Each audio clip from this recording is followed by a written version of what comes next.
তো বন্ধুরা এখন কথা বলবো দিল্লি গুজরাটের রুদ্ধশ্বাস লড়াই নিয়ে। শেষ বলে শুভমনদের 4 রানে হারালেন পন্তরা। পন্তের কাছে হেরে গেলেন শুভমনরা। দিল্লির অধিনায়ক ব্যাট হাতে যেমন ঝড় তুললেন তেমনি সাবলীল ছিলেন উইকেটের পিছনেও। গুজরাটকে হারিয়ে আইপিএলের লড়াইয়ে থাকলো দিল্লি।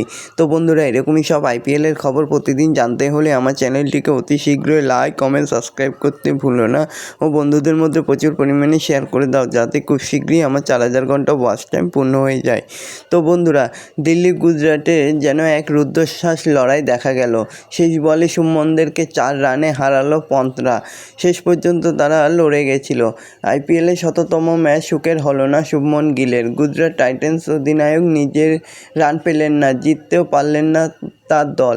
ঋষভ পন্তের দিল্লি ক্যাপিটালসের কাছে মাত্র 4 রানে হেরে গেল গুজরাট। আসলে পন্তের আগ্রাসী ব্যাটিংয়ের কাছে হারলেন শুভমনরা।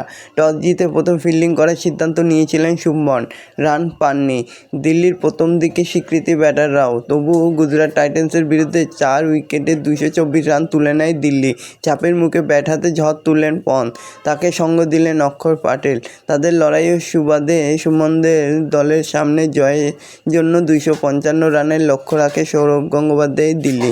কিন্তু শেষ পর্যন্ত ভালোই হাড্ডাহাড্ডি লড়াই করে জিতে গেল দিল্লি। তো এরকমই সব আইপিএলের খবর প্রতিদিন জানতে হলে আমার চ্যানেলটিকে অতি শীঘ্রই লাইক কমেন্ট সাবস্ক্রাইব করতে ভুলো না। ধন্যবাদ সবাইকে।